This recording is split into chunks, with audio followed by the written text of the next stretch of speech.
Experience a membership that backs your business journey with American Express Business Platinum. When you pay with membership rewards points for all or part of an eligible flight booked with a qualifying airline through Amex Travel, you can get 35% of those points back, up to 1 million points back per calendar year. American Express Business Platinum. There's nothing like it. Terms apply. Learn more at americanexpress.com/business-platinum. Salut tout le monde, bienvenue à Finances fondamentales, le podcast d'éducation financière dans lequel je te synthétise des livres sur les finances personnelles et l'investissement boursier en 5 points clés et où je réponds aussi aux questions des personnes auditrices à l'aide de cas concrets et transparents. Si tu souhaites prendre en main ta santé financière, t'es à la bonne place. C'est parti, bon podcast! Avant de commencer l'épisode d'aujourd'hui, j'ai un petit message. Si vous aimez ce que je construis avec Finances fondamentales, sachez qu'il y a aussi de la place pour des entreprises, des marques ou des professionnels qui veulent se joindre au podcast. J'ai récemment structuré ça comme faut. J'ai pris le temps de le faire avec un document de présentation du podcast et statistiques et toutes les différentes options de collaboration possibles pour soutenir le podcast.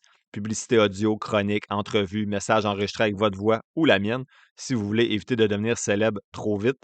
Donc, et plus beau dans tout ça, c'est que les collaborateurs qui ont embarqué jusqu'à maintenant sur le podcast reviennent. Pourquoi? Parce qu'il y a un impact concret sur leurs chiffres à eux. Donc, si vous pensez qu'il peut y avoir un fit entre votre entreprise et ce que je promouvois sur le podcast, l'auditoire et tout, écrivez-moi, on va s'arranger. Salut tout le monde, bienvenue à ce 180e épisode de Finances fondamentales.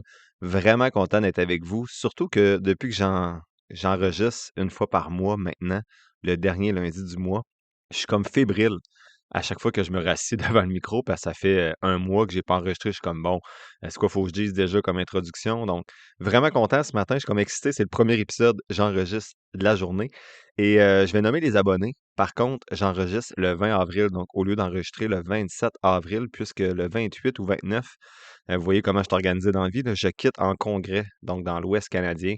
Donc, je suis pas sûr qu'une ou deux journées avant de quitter, je vais avoir l'espace temporel nécessaire familial pour enregistrer. Donc, je fais ça un petit peu plus tôt. Donc, je vais nommer les 3 nouvelles personnes abonnées du mois d'avril. Donc, MC, Fred et une personne anonyme. Merci pour le soutien. S'il y a des personnes qui s'abonnent d'ici entre le 20 et la fin du mois d'avril, vous voyez que j'hésitais si c'était 30 ou 31 avril. J'oublie tout le temps il y a combien de jours dans chacun des mois. Bref, si je vous nomme pas, je vous serai nommé dans le mois de mai. Je rappelle que lorsque vous abonnez, vous avez, oui, accès à 3 documents, soit mes analyses de mars 2026. L'outil est rendu super simple, débloqué au complet, bien super simple. Il y a un guide justement qui vient avec pour l'utiliser, c'est le deuxième document.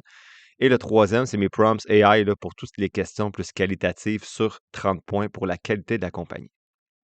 Par contre, au-delà des documents, votre 4,99 $, il y en a la moitié. Donc, il y a 2,50 $ qui s'en va directement là, dans l'éducation financière des personnes au Québec parce que ça permet de soutenir le podcast. Et l'autre 1,50 $, bien, ça va directement dans des organismes de charité. Donc, dites-vous que quand vous soutenez le podcast, bien, c'est bien au-delà de soutenir le podcast seulement. Vous allez beaucoup plus loin avec le fait de soutenir des organismes, mais également la vitalité, la durabilité, la pérennité plutôt du podcast. Donc, ça fait longtemps que je n'ai pas enregistré, puis ça part tout croche, mais c'est pas grave. Aujourd'hui, tant mieux, je fais la synthèse d'un livre, donc on retourne aux sources. C'est le livre de Jean-Sébastien Marsan qui a été publié en 2024 qui s'appelle « Se libérer par la déconsommation ». Je me rappelle plus pourquoi j'avais choisi ce livre-là à la bibliothèque. Je sais pas si c'était une suggestion que j'ai reçue, un top 10 que j'ai trouvé quelque part, le hasard parce que j'étais pressé, mais bref, je l'ai lu. Le livre présente comment se libérer en consommant moins. Je vous le dis là, l'auteur met vraiment pas de gants blancs, donc des fois, vous allez peut-être vous sentir mal si vous lisez le livre, comme moi qui sentais un peu con d'avoir un VUS comme véhicule familial.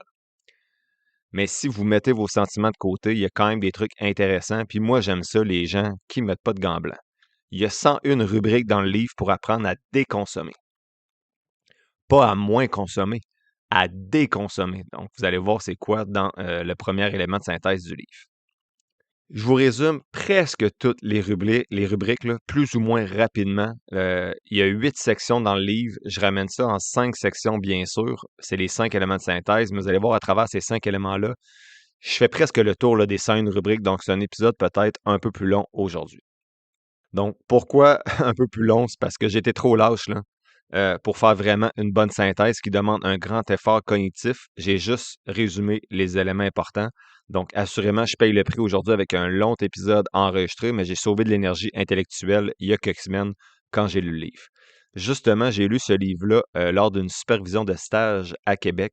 Il faisait beau. J'avais 3 heures entre la supervision du matin et de l'après-midi. Je me suis assis sur un banc à Beauport et j'ai lu le livre au complet. Donc, c'est pour ça qu'une fois que j'avais juste identifié les principaux éléments, j'ai pas fait le travail qui me prend 1 heure après de rassembler tout ce que j'ai trouvé et essayer de leur donner du sens dans une synthèse. Donc, je fais juste vous partager ce que j'ai retenu au complet. Donc, premier élément de synthèse, c'est quoi la déconsommation? Donc, dans l'angle du livre, là, on dit qu'on vit dans un... Donc, avant de parler de déconsommation, dans le livre, ils disent qu'on vit dans un monde instable où c'est nécessaire là, de déconsommer pour la planète. Donc, c'est vraiment un angle important qui est à avoir dans le livre, mais aussi pour sa santé financière, ce qui nous intéresse particulièrement dans le podcast. Déconsommer, ben, donc moins consommer, ça permet une certaine flexibilité là, si on apprend à bien le faire. On devient plus résilient s'il y a des coups durs en politique, environnementale ou personnelle. Donc, on est capable de mieux tirer là, notre épingle du jeu parce qu'on a moins de besoins de base. C'est vraiment plus des besoins facultatifs et on a plus de lousse dans le budget. L'auteur souligne aussi qu'on est face à des potentielles crises écologiques qui vont rendre la vie plus chère. Donc, la première rubrique, c'était la déconsommation concerne tout le monde. Les bonnes raisons de réduire fortement notre consommation ne manquent pas selon l'auteur. Il offre un argument écologique qui oblige à passer d'une société de consommation à une société de conservation. Il présente aussi une classe moyenne qui est écrasée par les dettes, un consumériste qui est blasé, qui veulent changer de cap, donc des gens qui consomment beaucoup, qui sont comme je consomme, mais je sais même plus pourquoi, et ces gens-là veulent changer. Une population qui est tourmentée par le gaspillage alimentaire, des vêtements, le plastique, et des gens qui veulent une meilleure épargne. Donc, tous ces gens-là sont concernés par la déconsommation. Deuxième rubrique, mais on définissait la déconsommation. Donc, honnêtement, là, la définition n'est pas très claire dans le livre. Pourtant, le livre porte là-dessus. Là. Je trouve qu'on s'enfarge pas mal au début là, en rendant ça compliqué pour rien. En gros, ce que j'ai compris, c'est de ne pas seulement diminuer sa consommation, mais d'éliminer certains bouts. En termes d'économie, on ne diminue pas l'inflation, on tombe en déflation. Donc, c'est vraiment d'enlever des gros morceaux de sa consommation. Et la troisième rubrique dit que la déconsommation n'a rien là, d'une mode passagère. Jusqu'en 1950, les gens surveillaient scrupuleusement leurs dépenses et leurs consommations. Le mépris là, s'abattait sur les gens qui étaient irresponsables puis qui achetaient à crédit ou qui consommaient trop. Quand ça va craquer de partout, les gens qui vont avoir appris à moins consommer vont être plus résilients alors que les autres vont être piégés. Rubrique 4, il parle de l'avantage Québec. Donc, sur les 10 provinces et 50 États américains, Québec se situe dans le dernier rang pour le PIB par habitant. Pourtant, je trouve qu'on a quand même une existence confortable. Ça, c'est notamment à cause de programmes sociaux qui hissent notre qualité de vie. L'auteur dit qu'on a vraiment des pures merveilles là, en termes de programmes sociaux ici au Québec. Je ne me positionne pas là-dessus, j'ai pas assez fait de recherche sur ces programmes-là. Donc, il dit qu'ici, gagner 40 000 mais on est quand même beaucoup mieux qu'avoir 50 000 en Ontario. C'est encore pire, encore, en fait, c'est encore mieux si on se compare avec les États-Unis. Donc, ici, chaque dollar plutôt qu'on gagne va rapporter beaucoup plus en qualité de vie, tant mieux, parce qu'on gagne moins d'argent qu'ailleurs. Deuxième élément de synthèse, c'est plutôt gérer son temps et ses dettes. Donc, c'est vraiment autour du temps là, que va tourner les prochaines rubriques que je vais vous présenter. Puis la rubrique 5 disait qu'il faut analyser puis réorganiser un emploi du temps. Donc, les gens disent toujours, j'ai jamais le temps de trois petits points, mettez ce que vous voulez là. Puis ça, c'est vraiment un symptôme là, d'une mauvaise gestion de temps. Donc, par exemple, une difficulté à démarrer sa journée rapidement, pas avoir d'objectif ou de tâches à accomplir précisément, un espace de travail qui est encombré, des interruptions constantes dans ta journée, des soirs et des week-ends qui sont concentrés à des tâches qui auraient dû être faites pendant la journée. Avec l'âge, ben, le temps va toujours nous manquer. La solution? Faire un relevé précis pendant au moins une semaine de nos tâches avec un journal aux 15-30 minutes. Ça va vous permettre ensuite d'établir votre liste d'objectifs pour améliorer votre efficacité et surtout avoir une liste de tâches à chaque jour. Sixième rubrique parlait dans le feu de l'action. Donc, il dit qu'on a peu de temps là, pour réfléchir au quotidien, donc il faut planifier en amont.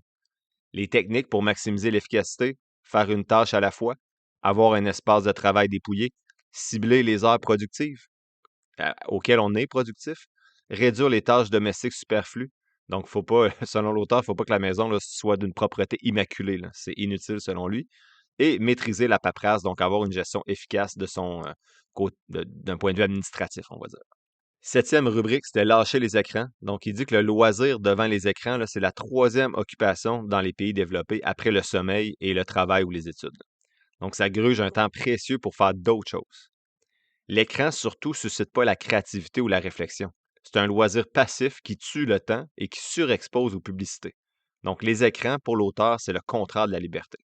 De temps en temps, c'est bien correct, mais on doit avoir aussi d'autres occupations, le sport, la lecture, la cuisine, etc. Il dit qu'il faut y aller petit à petit. Donc, moi, c'était vraiment plus le soir, là, quand j'arrive, jusqu'à temps que les filles dorment, que j'ai du temps libre. Donc, avant, j'écoutais un peu plus la télé, mais on n'était pas quand même des grands consommateurs là, d'écran, moi et ma conjointe. Mais depuis un bout, là, si on écoute la télé une fois dans la semaine, le soir, c'est déjà beaucoup. Puis souvent, c'est avec les filles, là, un film le samedi ou le vendredi soir. Donc, je n'écoute plus vraiment la télé, sauf ces temps-ci, au moment d'enregistrer cet épisode, ben, on est dans les séries de la NHL, donc c'est sûr qu'à ce moment-là, je l'écoute un petit peu plus. Donc, l'auteur propose, lui, un sevrage plus progressif. Donc, plus d'écran lors des repas. Ensuite, plus d'écran dans la chambre. Plus de courriel sur le téléphone. Donc, moi, j'ai vraiment enlevé là, des applications sur mon téléphone. Pendant la pandémie, j'avais installé Teams sur puis mes courriels sur mon téléphone. Puis pour être un peu plus réactif, on va dire, à ce qui se passait, parce que ça bougeait vite dans les programmes universitaires. Puis après ça, je me suis rendu compte que je l'ai enlevé parce que tout ce qui est Instagram, Teams, courriel, j'ai pas ça sur mon téléphone parce que sinon, tu as tout le temps une notification là, qui te ramène les yeux sur l'écran. Donc, j'ai plus ça du tout sur mon téléphone. Puis je me dis même que je devrais enlever mon Facebook de mon téléphone. Je sais même pas pourquoi j'ai ça. Donc, j'ai pas de TV dans la chambre non plus. Donc, il faut vraiment y aller d'une manière progressive, mais il faut essayer d'enlever là, comme on disait dans Atomic Habits à l'épisode 35, là, enlever je me rappelle plus le mot qu'on utilisait. C'est pas le désir, là, mais bref, enlever la tentation là, de votre entourage. Donc, si vous savez que vous avez de la misère à lâcher vos écrans, ben enlevez les applications dessus qui font en sorte que vous avez le goût de la regarder. Huitième rubrique, c'est se concentrer puis retrouver le temps de lire. Donc, il dit que quand tu enlèves les écrans, ben, tu as plus de lecture ou de temps pour écouter des podcasts. Donc, ça, c'est mon ajout personnel. Il y a une citation que j'aimais bien dans le livre, là, puis je vous la lis mot pour mot. Lire, trois petits points, dans le calme. Dédier plusieurs heures à un texte, comprendre sa signification, puis laisser le tout mariner dans notre esprit, c'est ce qu'on appelle la littératie. C'est grâce à la littératie que la plupart des progrès les plus déterminants de la pensée humaine et de la vie ont vu le jour. Personne n'a donné naissance à une révolution en s'écrasant toute la journée devant la télévision. Étant personnellement un grand fan de lecture, vous comprendrez que je lis quand même pas mal pour le podcast, puis j'essaie même de lire d'autres choses aussi un peu autour, même si j'ai moins de temps. Cette citation-là, je la trouve vraiment frappante. Sinon, l'auteur dit que les jeunes qui lisent régulièrement ont de meilleurs résultats scolaires et un plus grand sentiment d'appartenance avec l'école. Les lecteurs assidus ont une meilleure employabilité, pas évident ce mot-là. Donc, les pays avec une meilleure littératie ont souvent un meilleur PIB par habitant également, donc peut-être qu'il faudrait plus lire au Québec. Les lecteurs sont plus empathiques et moins anxieux ou souffrant de maladies mentales, selon les études. Et la lecture, c'est une meilleure source d'information qui soit, c'est pas tape à l'œil ou c'est pas pour le court terme habituellement. Le point 9, l'auteur parle de la lecture, un investissement rentable. Donc, c'est pas seulement bénéfique pour nous, c'est aussi un investissement. La médecine a identifié les activités qui stimulent le cerveau, qui ralentissent son vieillissement naturel, là. C'est que la lecture et l'écriture arrivent en top de liste là, des activités qui peuvent permettre au cerveau de vieillir plus tranquillement. Donc ça, c'est suivi d'apprendre des langues, de faire des arts, des mots croisés, sudoku, casse-tête, activité physique, mais ce qui arrive en premier, c'est lecture et écriture. Donc, il faut bien sûr choisir des textes qui nous intéressent, peu importe, ça touche le développement personnel, des BD, des romans, de la biographie, peu importe, c'est le temps que vous avez, donnez-vous le temps de retrouver le plaisir de lire. J'avais arrêté de lire, moi, après mon secondaire, sauf pour ce qui touchait là, les études puis le travail, mais je lisais plus au personnel après mon secondaire 5. Vous comprendrez que j'ai retrouvé la piqûre avec les finances, mais un jour, ça va peut-être être un autre sujet. Et j'ai recommencé à lire là, à ma quatrième année d'université. Donc, pendant un bon 5 ans, j'avais mis la lecture de côté, puis ça a fait vraiment du bien de la retrouver. Donc, le retour sur investissement, c'est sur vous. C'est pas un retour financier, c'est vraiment un retour sur votre développement personnel. La 10e rubrique parlait de temps. Donc, le temps, c'est pas de l'argent. Il dit que le temps au travail est associé à l'argent, mais le temps en soi n'est pas de l'argent.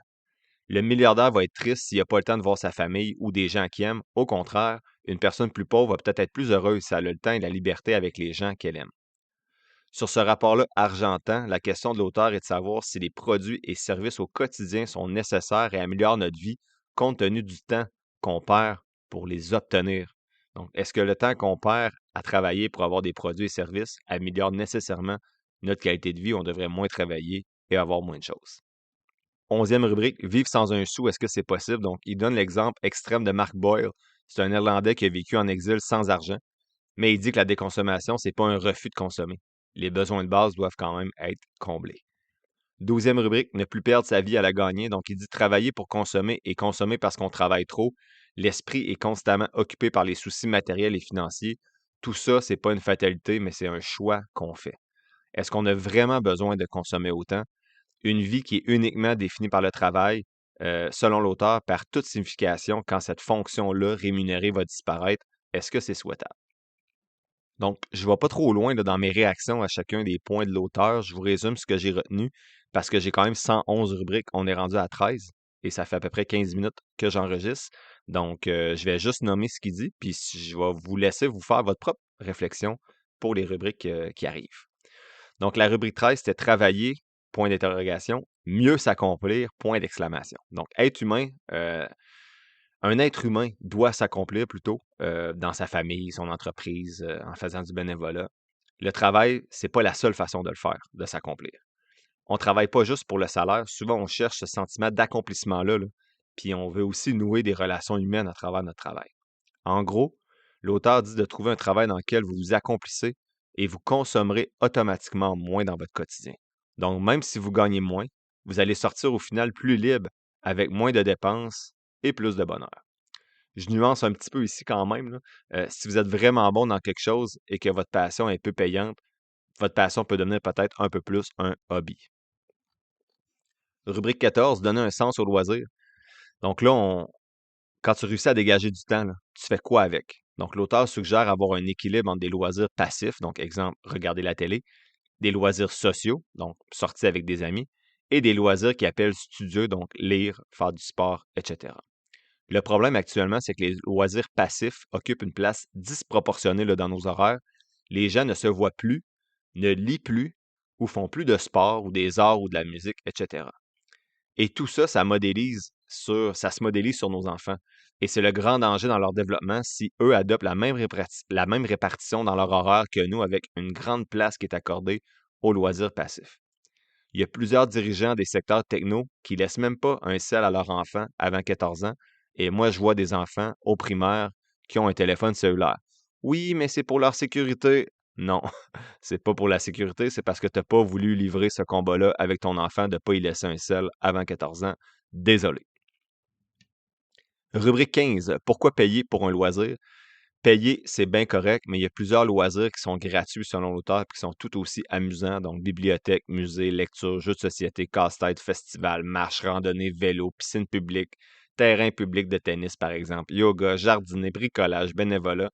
Il ne parle pas de plus payer pour des activités, mais d'en cibler peut-être dans votre choix là, d'activités qui sont parfois gratuites.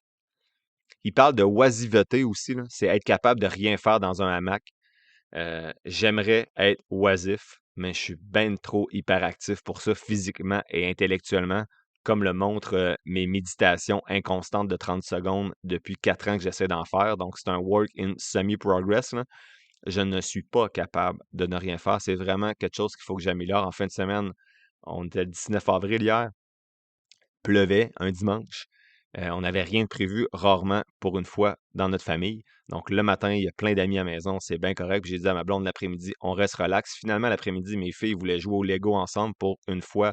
fait 10 ans qu'ils n'ont pas joué ensemble sans se chicaner. Puis là, ils jouaient au Lego sans se chicaner. Fait qu'on était comme crème, on va pas les interrompre. Donc, moi, je lis un livre. J'avais un livre en retard, je lis à côté d'elle. Je finis le livre, j'en ai plus d'autres dans la maison. Ma blonde fait d'autres choses, elle fait de la cuisine, elle veut pas que je l'aide. Là, je suis comme, bon, mes filles sont occupées, ma blonde est occupée. J'ai fait les rénaux que j'avais à faire samedi. Là, j'étais comme, bon, c'est un moment que tu peux être oisif, là. Tu sais, fais juste t'asseoir, profiter de la vie, regarder tes filles. Mon cerveau n'était pas capable. Je me suis trouvé un projet. Donc, bref, vous pouvez apprendre à être oisif, mais c'est pas évident si vous l'êtes pas naturellement. Tu sais, moi, aller marcher, puis écouter la nature, puis regarder les oiseaux, j'ai bien de la misère, j'ai un podcast dans les oreilles, puis je suis tout le temps en train d'apprendre. Donc, c'est à développer, mais pour l'instant, j'ai peut-être pas le goût de développer. On verra bien. Rubrique 16, comprendre les rouages de la publicité. Donc, il donne l'exemple de la Coupe du monde de 98. Il y avait une annonce de Coke avec une voix solennelle, là, 100 ans de Coke qui accompagne avec en français, là, avec une image des grands événements du soccer en France. Tout ça pour de l'eau carbonique mélangée avec du sucre. Donc, l'auteur dit quand on y pense, là, ces pubs-là sont ridicules.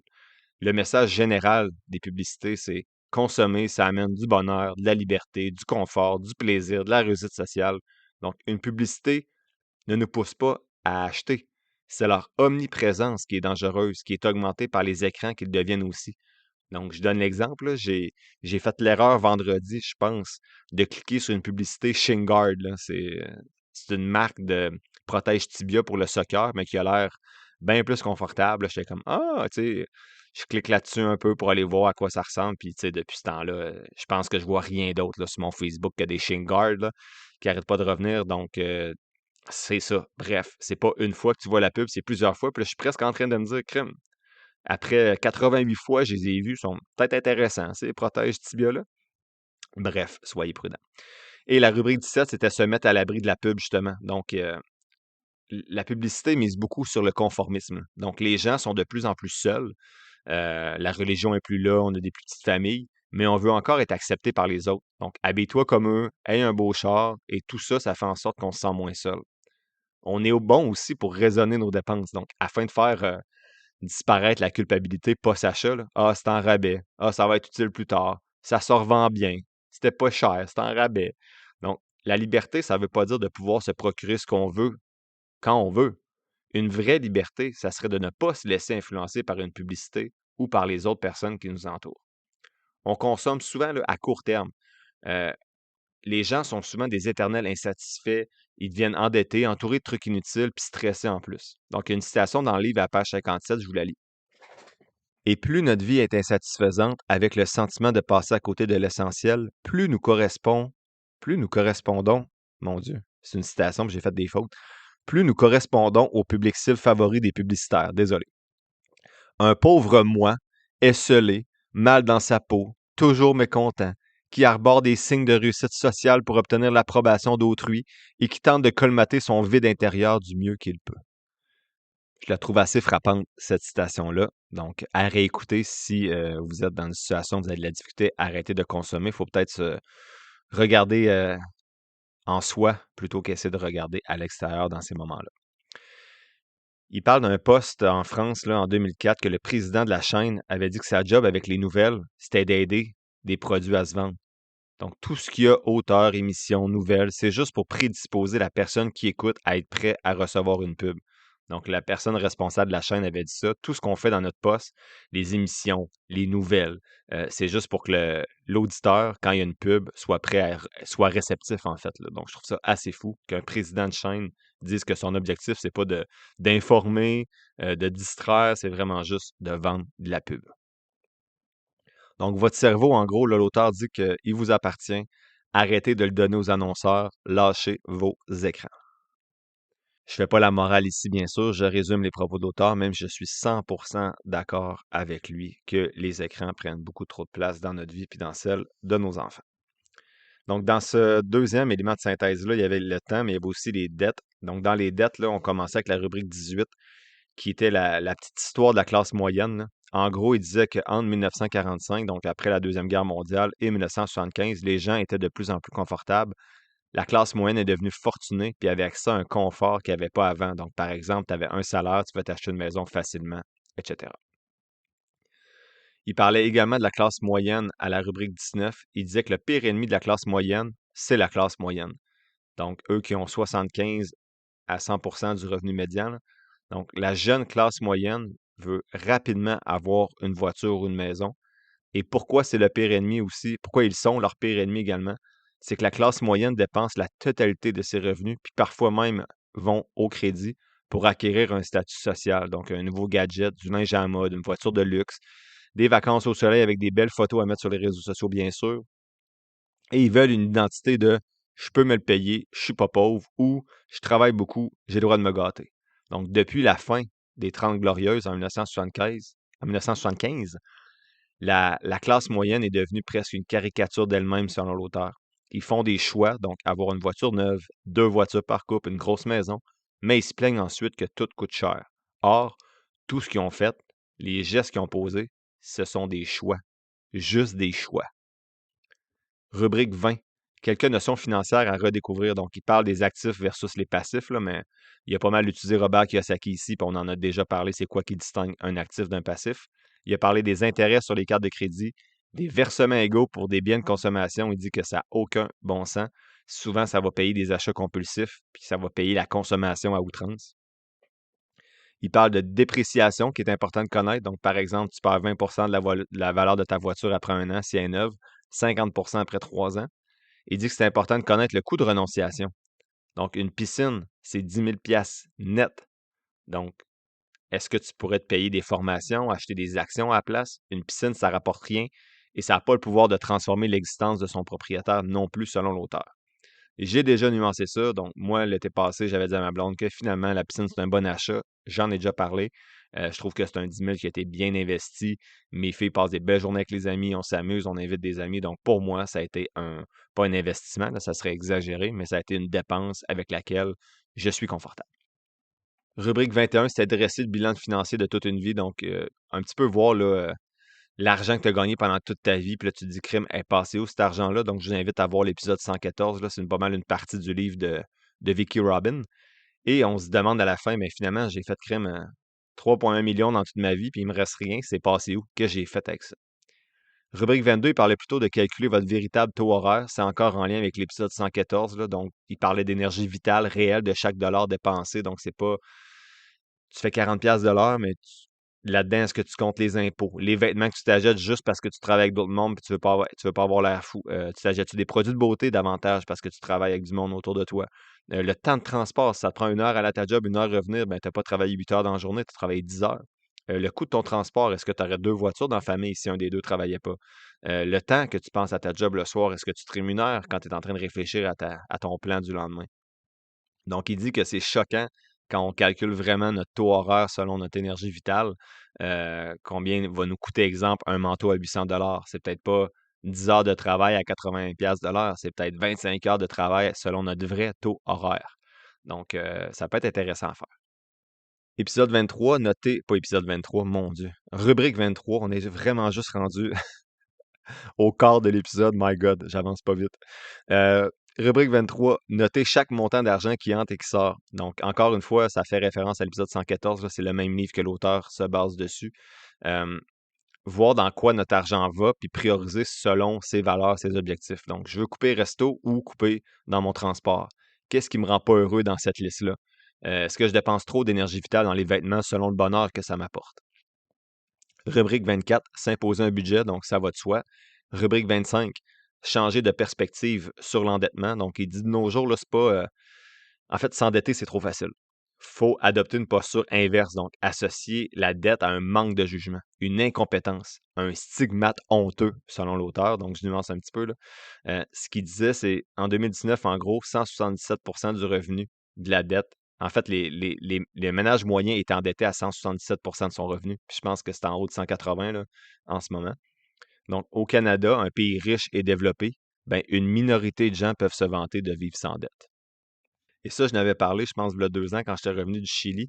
Le soir après mon congrès, j'étais comme, hey, crime, ça ressemble à quoi la réalité économique ici? Fait que je lisais sur les statistiques du Chili. Puis je m'étais rendu compte, crime, il était genre, là, je dis un chiffre comme ça, là, mais il était endetté, mettons, à 42%. Puis j'ai regardé au Canada, on était à 185. J'étais comme, OK. Puis là, j'ai pas réfléchi l'affaire plus loin que ça, mais je me disais, ils ont moins accès au crédit probablement également. Mais je trouvais ça fou que dans un pays développé, riche comme nous, les gens étaient 3, 4 fois plus endettés, même 5 fois plus presque, que dans un pays comme le Chili, qui est considéré un pays moins développé que le Canada. Rubrique 26, c'était les cartes de crédit. Donc, il disait qu'en 1980, il y a eu une refonte des règles. Les mauvais payeurs sont devenus des profits avec les intérêts des compagnies de crédit. Donc, on a donc commencé à valoriser la pertinence du crédit. C'était plus honteux. Donc, avant 1980, quand tu payais avec une carte de crédit, les gens te regardaient et disaient mon Dieu, ça va pas bien ces affaires.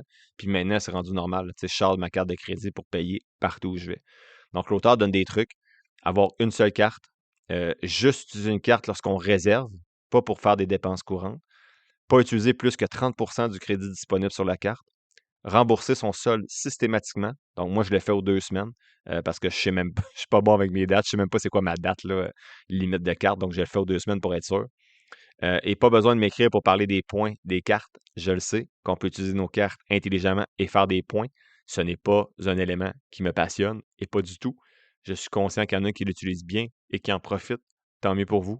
Mais si on y va avec la loi de la moyenne, je pense que la plupart des personnes ne l'utilisent pas bien.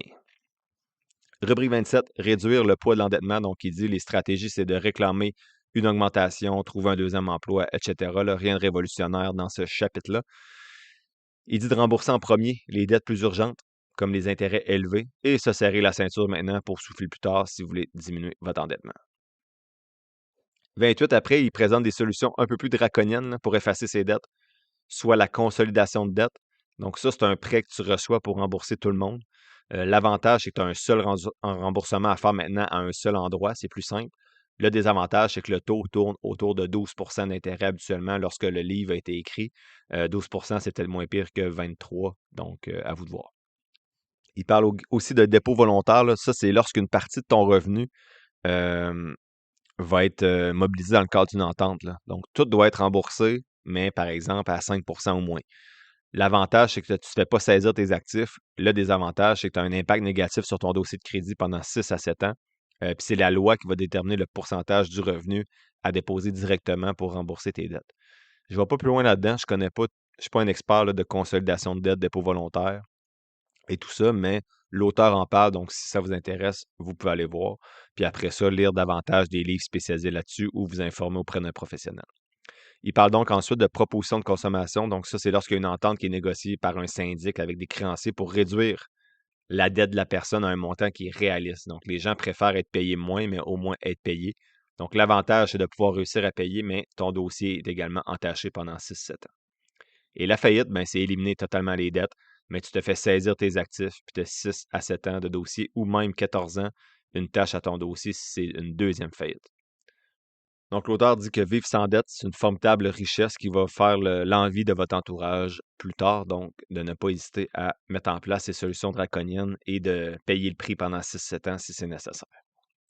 Rubrique 29, coussin de sécurité. Donc, il dit que ça prend un fonds d'urgence 3-6 mois, 12 mois pour les travailleurs autonomes. Il faut renflouer rapidement ce fonds-là s'il est utilisé. Et il parle ensuite là, de un peu rapidement et maladroitement là, de rendement composé puis de diversification. C'est en surface, donc je ne l'aborde pas. Là. On a assez de rubriques, je pense, aujourd'hui pour ne pas aller dans l'investissement quand c'est pas bien présenté. Rubrique 30, c'était épargne intense pour retraite hâtive. Donc, il parle du mouvement FIRE, donc pas plus loin que ça. Rubrique 31, c'était les dettes d'études ou éducation marchandise. Donc, il dit qu'il y a un double tranchant. Là. Les dettes d'études peuvent t'aider, mais ça peut nuire au début de ta vie active. Donc, il y en a qui choisissent parfois des domaines d'études si c'est payant pour avoir rapidement une voiture puis une maison. Donc, l'auteur dit qu'il n'y a rien contre le fait de choisir un domaine d'études payant. Mais si vous avez vos passions autour, c'est bien correct. On ne vit pas dans un monde de licorne non plus. Il faut faire de l'argent. Par contre, il dit que c'est gaspillé de ne pas vivre de votre passion si vous faites une job qui rapporte de l'argent, mais que c'est juste pour impressionner les autres et que ça n'apporte rien à votre bonheur. Comme mal fini la phrase précédente, je voulais comme ajouter quelque chose, puis en le disant, j'ai comme pas ajouté quelque chose, fait que le point est pas à bonne place, mais c'est pas grave. On enchaîne avec le troisième élément de synthèse qui s'appelle logement, transport et frugalité. Donc, on va aborder ces trois éléments-là à travers différentes rubriques. Donc, le premier bloc de rubriques, c'était le logement. Donc, la rubrique 32, il parlait juste des origines de la crise du logement. J'en parle pas plus que ça. 33, c'était avant de s'installer, il faut évaluer les risques. Donc, il nommait près des écueils, des écueils à éviter, là. Donc, notamment de mon Dieu, s'enraciner en zone inondable. Bravo, David. Il parle notamment là, que les crises climatiques vont augmenter en fréquence. Donc, si vous êtes dans une zone à risque, peut-être que ça va mal finir pour vous dans une couple d'années. Et puis, pour avoir eu quelques inondations ici, c'est jamais agréable. Donc, j'ai fait mon sol 2 fois au complet on est quelle année, là? En 8 ans. Donc, une fois aux 4 ans, faire son sol au complet, sans compétence de rénovation, c'est pas un passe-temps apprécié. Il parle des risques de feux de forêt, donc l'érosion des berges, vous êtes proche d'une plage, tout ce qui est faille sismique à Charlevoix, par exemple, un îlot de chaleur, frontière des États-Unis si jamais il y a des conflits. L'auteur dit que on sait jamais, là. Non, mais bref, de bien réfléchir à ces écueils-là lorsque vous achetez votre propriété. Rubrique 34, c'est louer ou acheter. Il dit que la question à se poser, c'est plutôt quels sont les coûts totaux et est-ce qu'on peut se les permettre? Peu importe que ce soit acheter ou louer, c'est la question qu'il faut se poser selon l'auteur, c'est est-ce que je peux me le permettre? Il nomme des coûts de maison imprévisibles, alors que les coûts de logement sont plus prévisibles. Mais les locataires peuvent manquer d'espace pour les enfants, mal s'entendre avec les voisins, mais ça peut arriver avec la maison aussi, je vous en glisse un mot, ou avec le propriétaire. Donc, pour moi, là, les deux, faites vos calculs puis choisissez ce qui vous convient le mieux. Il ne faut pas se casser la tête. Facile de dire, faut pas se casser la tête quand ta maison est payée et que tu as acheté un bon moment, là. Je suis bien conscient de ce que je viens de dire. Ça n'a pas de sens pour tout le monde. Mais faites du mieux que vous pouvez, mais faites vos calculs surtout avant de prendre cette décision-là. Il dit que être propriétaire immobilier, c'est vu comme l'équivalent d'être riche, alors que locataire, c'est pauvre. Il dit que c'est faux. Il y a plusieurs millionnaires qui habitent en logement. Il faut juste investir la différence, bien sûr, qu'on économise sur notre logement. Un locataire va jeter son argent par les fenêtres. C'est faux aussi. Pas si l'actif dégagé est bien investi. Et le dernier mythe qu'il affronte, c'est l'immobilier, c'est une meilleure forme d'épargne forcée. Il dit non. Tu peux automatiser tes virements automatiques de ta paye. C'est assez forcé aussi. Donc, l'auteur semblait un petit peu plus penché, pas nécessairement pour la location, mais il disait qu'il ne faut pas nécessairement mettre le fait d'être propriétaire sur un piédestal. Rubrique 36, le cas du chalet. Donc, il dit que les chalets sont maintenant suréquipés, là. C'est vraiment des deuxièmes maisons avec tous les soucis d'une maison. Donc, il faut le meubler, le décorer, parce que ça serait quoi si les gens viennent et que ton chalet il est pas beau? Faire le ménage, réparer le chauffage, le quai, le bateau, le 4 roues, se déplacer en voiture jusqu'au chalet. Donc, si tu peux louer ton chalet, ça peut être intéressant selon l'auteur, mais il faut faire les calculs. Euh, Bon, c'était dans nos plans. À l'époque que j'ai lu le livre, on avait jasé avec ma blonde, mais je pense que le plan, on a brûlé ce plan-là. C'est plus vraiment dans notre. En tout cas, on s'en est pas reparlé tant que ça, mais je pense pas que c'est dans nos intentions finalement d'avoir un chalet. On se rend compte qu'à chaque année, on a 42 projets sur la maison parce que je vous l'ai dit tantôt, je suis un hyperactif intellectuel. Donc, je sais même pas si ça existe, là, je dis ça de même, là. Donc, on se dit cet été, on fait rien, pas de projet, on économise pour notre voyage avec les filles l'an prochain. Puis finalement, j'ai déjà 4 projets cet été là, qui vont monter à 15 000 qui vont me prendre 42 semaines à faire avec mes compétences de compagnon. Donc, c'est ça. Rubrique 37, se loger sans se ruiner. Il dit que SCHL recommande là, à peu près 20 à 25 du revenu. C'est quand même le tiers du salaire. L'auteur se dit qu'on pourrait peut-être diminuer ça en se montrant pas trop gourmand au niveau de la superficie habitable. Il dit que si tu achètes trop gros, plus gros que ce que tu as besoin, en fait, tout est plus cher après. Le chauffage, les assurances, le ménage, etc. Il dit de ne pas acheter quand le marché est en mode casino, parce qu'il y a beaucoup de surenchères sans inspection. Tu peux-tu changer de quartier ou de ville pour diminuer le coût de ta propriété? Tu peux-tu avoir un coloc en logement, acheter des résidences à plusieurs, une mini-maison, rester plus longtemps chez tes parents peut-être? Donc, des pistes que l'auteur suggère pour se loger sans se ruiner, jusqu'à temps qu'on soit prêt à le faire, mais pas à se ruiner, là, mais à se loger avec un budget raisonnable. Rubrique 38, c'est accumuler un capital avant d'acheter. Donc, il dit que les enfants restent plus longtemps chez les parents, ce qui retarde la vie active des enfants, qui peuvent donc accumuler, mais qui doivent en profiter justement là, pour développer l'habitude à épargner. Donc, si tu sors de chez tes parents à 29 ans, mais que tu n'as pas mis une scène de côté, ben, ça n'a pas servi à grand-chose d'être une larve pendant 10 ans de trop. Désolé pour ceux qui sont à 28 ans chez leurs parents et qui n'ont rien de côté, mais à un moment donné, faut que tu te le fasses dire. Le rôle des parents dans tout ça, selon l'auteur, c'est ouvrir un compte épargne puis inviter les enfants à épargner régulièrement, donc 20 par semaine, par exemple. Parler ouvertement d'argent avec les ados puis les impliquer dans les décisions financières de la famille. expliquer le crédit, expliquer les rendements composés, bon, blablabla, là, tout ça, j'avais un long paragraphe ici, mais c'est toutes des choses qu'on a déjà discutées. Par exemple, les épauler pour planifier des projets plus coûteux. Euh, c'est pas mal ça. J'ai fait le tour de ce que j'avais pour la rubrique 38.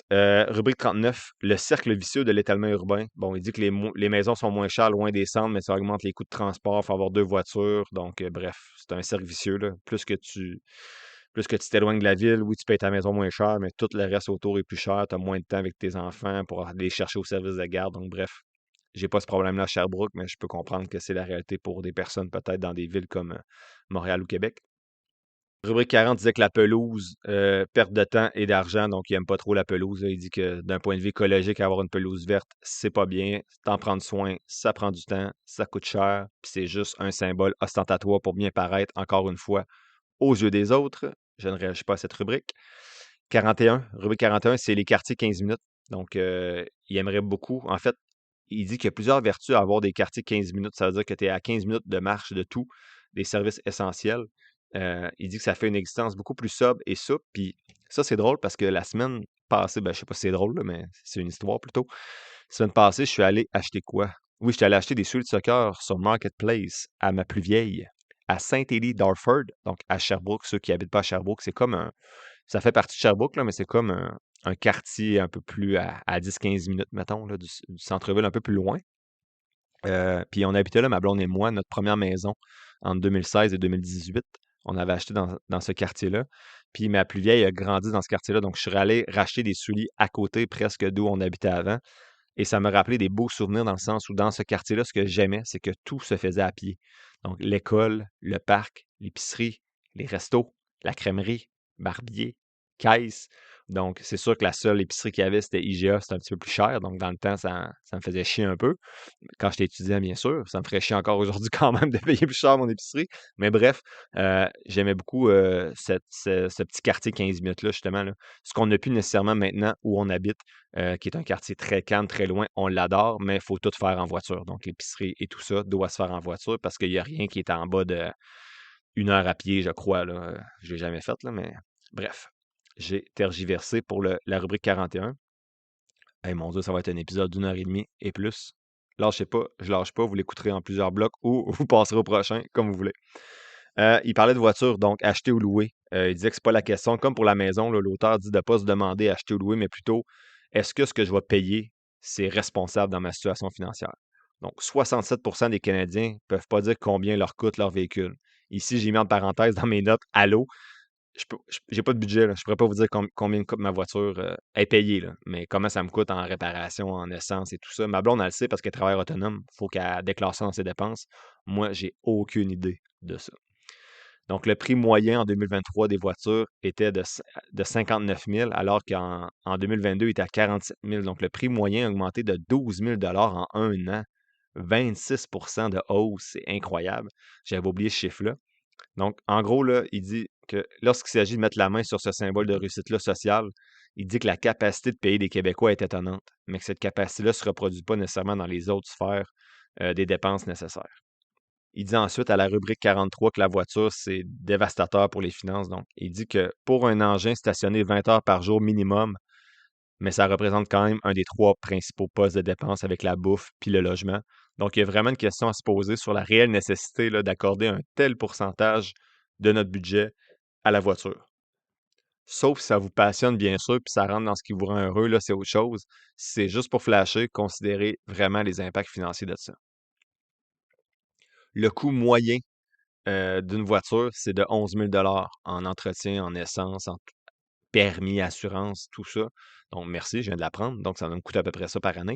Et ça ne considère même pas la dépréciation, je rappelle, de votre voiture qui perd de la valeur en capital, on va dire, à chaque année.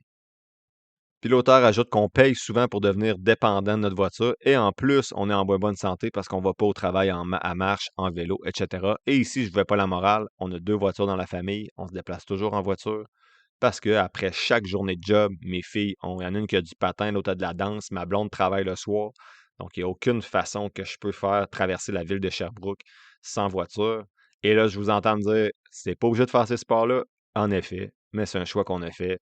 de ne pas restreindre le sport que mes filles veulent choisir parce que assurez-vous qu'ils ne feraient pas le sport de patin qu'ils font en ce moment parce qu'en plus d'être loin de chez nous et plusieurs fois par semaine, ça coûte cher le patin, mais quel beau sport pour développer leur rigueur et leur discipline comme enfant, c'est incroyable. Bref, rubrique 44, besoin d'une voiture. Donc, l'auteur dit que ça semble interdit de se poser la question, j'ai-tu vraiment besoin d'un char? Est-ce que je le fais pour gagner du temps? Est-ce que je l'ai besoin pour aller au travail, transporter mes enfants? Ce que je viens de dire notamment. Il dit que c'est bien correct. Votre lieu de résidence va dicter beaucoup des réponses que vous allez répondre à ça. Mais est-ce que tu es obligé d'avoir un VUS pour te déplacer, aller au travail, transporter tes enfants? Peut-être pas. Et là, j'ai mis en parenthèse, oups, j'ai un VUS que je n'ai pas réellement besoin, sauf 2, 3 fois par année pour mettre une quinzaine de poches de concassés ou des choses comme ça, mais je pourrais très bien avoir un trailer qui me coûte beaucoup moins cher que la différence entre un char normal puis un VUS. Donc, assurément, ma prochaine voiture ne sera pas un VUS ou un camion qui coûte plus cher. Donc, ça va être un véhicule bien simple, usagé. Comme vous le savez, j'utilise l'infolette d'InfoBref depuis près de 2 ans, mais je suis aussi un maniaque des podcasts. Donc, je vais vous dire que je n'étais pas malheureux de découvrir le balado d'InfoBref qui résume chaque matin, en format audio, l'essentiel des nouvelles en 5 minutes. Pour moi, c'est l'idéal afin d'être au fait de l'actualité pendant que je fais mon jogging matinal ou que je fais la vaisselle le soir. Donc, faites comme moi et abonnez-vous au balado d'InfoBref en cliquant sur le lien dans la description de l'épisode. C'est gratuit. Donc, solution de rechange à la rubrique 45, c'est qu'il dit que la seule utilité du véhicule, c'est de se déplacer d'un point A au point B.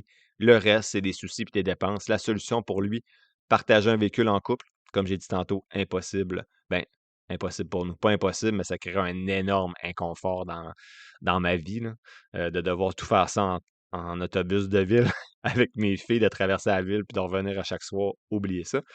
On peut acheter d'occasion, assurément acheter usagé des voitures. J'ai toujours fait ça. J'achèterai jamais une voiture neuve, jamais de ma vie, assurément.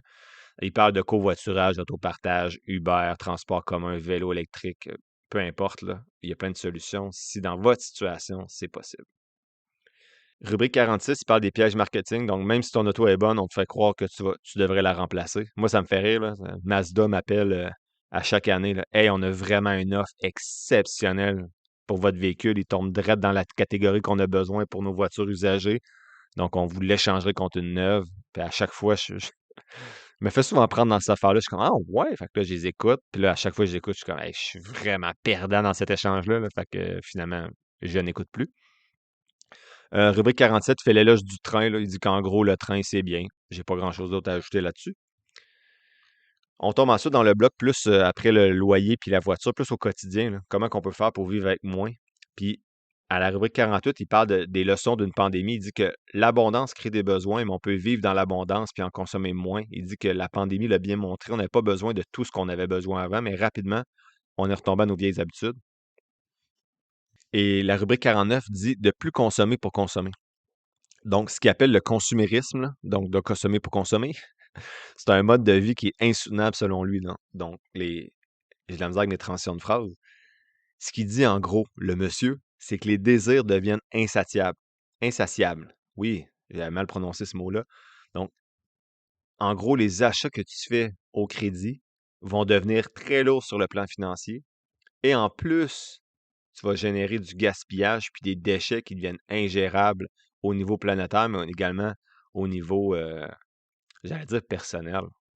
Pas de bon sens, ça. Gaspillage au niveau personnel. Bref, plus tu consommes, plus que ça te nuit financièrement, puis en plus, ça nuit à la planète. Donc, je t'ai résumé ça pas mal en une phrase. Bravo.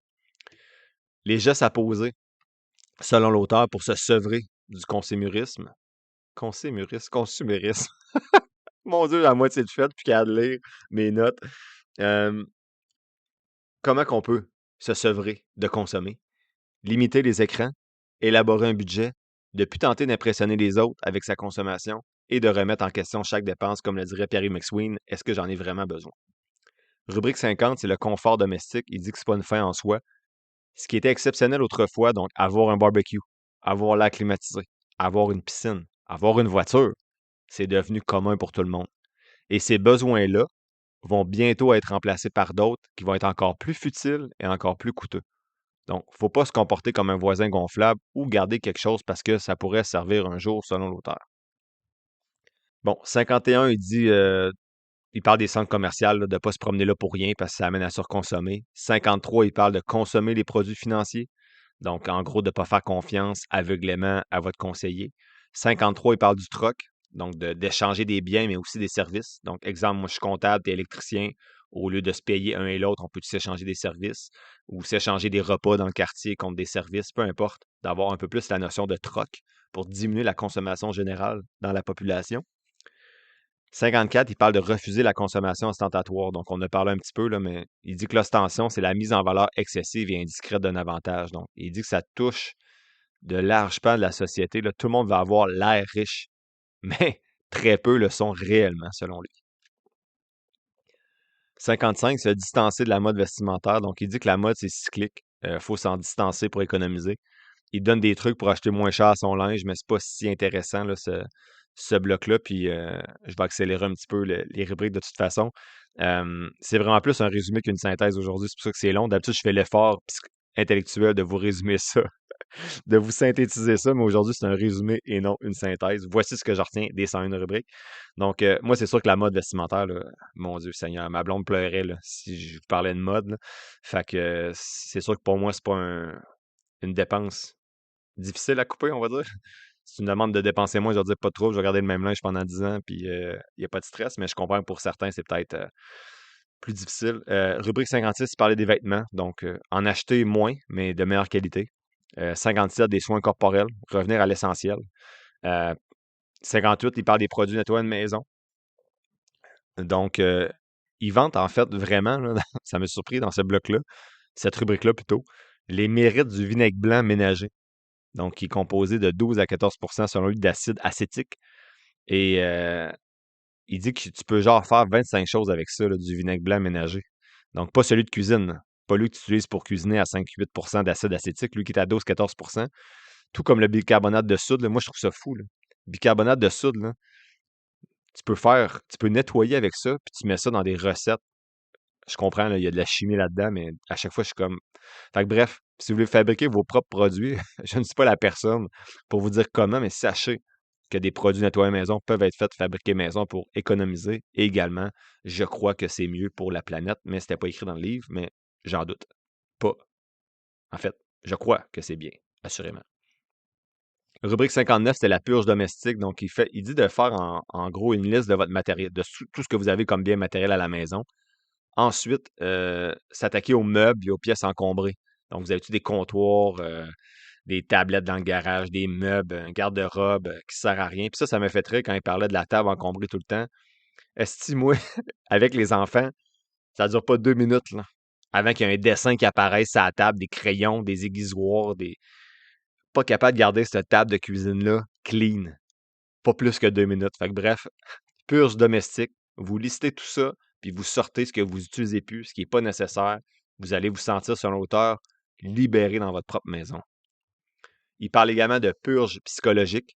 Donc, une telle purge, là, ça peut toucher l'ego en étant devant le fait accompli de mauvais choix accumulés dans la maison. Donc, en faisant cette liste-là, vous allez vous rendre compte, crime, j'ai acheté ces cochonneries-là. Il peut avoir des conséquences émotives parfois, également de se débarrasser de trucs qui avaient attendu à votre grand-père, votre grand-mère ou quoi que ce soit. 61 puis 62, il parle de la purge de Marie Kondo. Vous pouvez aller lire, là, mais ça ne m'intéresse pas tant que ça. En gros, ce qu'elle dit, c'est que vous allez faire une purge par blitz, en un coup. Donc, par catégorie et pas par pièce. Donc, exemple, on sort les jouets. Et ensuite, chaque catégorie doit être rangée au même endroit et bien identifiée et connue. Sinon, ça devient le bordel. Donc, par exemple, on a gardé 25 jouets. On sait où ils sont rangés, sont identifiés, sont connus. On sait qu'est-ce qu'on a comme liste de jouets. Donc, je n'ai pas l'organisation. Je suis bien organisé dans bien des choses, là. Tu sais, le podcast, je suis bien organisé, je suis préparé, je lis mes livres, j'ai mes fiches. Mais dans la vie quotidienne, je suis désorganisé. Tu sais, je vous parlais du congrès à Vancouver tantôt. Je ne sais même pas si j'ai mon passeport quelque part encore dans la maison. Je ne sais pas nécessairement il est où. J'ai pas préparé mon linge partir là-bas. Je sais pas si j'ai besoin d'un forfait cellulaire. Je sais pas c'est quoi le transport rendu là-bas à partir de l'aéroport. Moi, je fais ça comme quand je suis dans le bus pour me rendre à Montréal. Fait que, autant que je t'organise dans certains points, autant que la purge de Marie Kondo, là, c'est Marie, espace Kondo, c'est Kondo, si vous voulez aller lire là-dessus, je ne pourrais pas faire ça. Tu sais, moi, avoir une liste là, de jouets dans la maison, puis qu'on en sort un, j'ajuste la liste automatiquement. Tu sais, théoriquement, j'adorerais ça, là. gérer ça, là. Mais je n'aimerais pas ça, gérer ça non plus. Donc, j'ai essayé à mener avec mon congélateur dans le sol de savoir ce qu'on avait là-dedans, parce que tu as toujours un bout de viande qui est dans le fond, que tu sais même pas qu'il existe, puis tu le retrouves 8 ans plus tard, là. Puis, tu sais, ça a duré, d'après moi, ça a duré 3 jours, là. Puis la liste, une de mes filles a souvent pris faire un dessin, puis on ne l'a jamais remplacé. Fait bref, rubrique 62. Il parle de la purge extrême. Donc, l'exemple donné, c'est d'emballer tous ces trucs comme si tu déménageais. 21 jours après, ce qui n'a pas été ouvert, tu dois le donner, vendre ou jeter. Donc, tu emballes tout comme si tu partais, puis là, tu vas faire, ah, crème, j'ai besoin d'assiettes, tu sors tes assiettes. Hop, j'ai besoin de ma brosse à dents, ma porte à dents, tu le sors. Hop, j'ai besoin de mon ordi, tu le sors. Puis tout ce qui n'aura pas été sorti des boîtes après 21 jours, ben, tu le donnes, tu le vends ou tu jettes. Ça, c'est une purge extrême. À vous de voir si ça vous tente. Rubrique 63, c'est limiter constamment le nombre d'objets qu'on possède. Donc, c'est la règle du un qui sort, un qui entre. Sinon, tu peux avoir le 90-90. Là. Si tu n'as pas utilisé pendant 90 jours et après 90 jours en plus, tu dois donner ou vendre ou jeter ce produit-là. Donc, si tu achètes, on va dire, une affaire pour ton ail, là, j'ai même pas, un presse-ail, là, pour séparer ton ail plus facilement. Tu achètes ça à l'épicerie. Ah, crème, il est en rabais, c'est intéressant. Puis tu l'as depuis 3 mois, tu ne l'as jamais utilisé. Tu le donnes, tu le vends ou tu le jettes. Si tu n'as pas utilisé quelque chose après 90 jours, donc tu as acheté ça, tu l'utilises, puis à un moment donné, pendant 3 mois, tu ne l'utilises pas, bye bye, c'est parti. Je trouve ça extrême un petit peu. Mais bon, tant mieux si ça fonctionne pour certaines personnes. Il nomme également dans le point 63 là, de limiter le nombre d'objets. C'est une pièce dépouillée, selon lui, c'est pas un endroit à remplir absolument. Il ne faut pas se sentir obligé. Et là, pourquoi j'ai plein d'histoires aujourd'hui, je ne sais pas. Ma blonde puis moi, quand on a aménagé dans la nouvelle maison en 2018, moi, ce que j'aimais de cette maison-là, puis que j'aime encore, c'est air ouverte, là. C'est grand. Ben, c'est pas, ça a l'air grand. C'est plus grand que. En fait, c'est moins grand que ça a l'air. Il y a des grandes fenêtres, c'est le fun, c'est beau. Puis quand je suis rentré, je trouvais ça le fun, qu'il y avait de la place.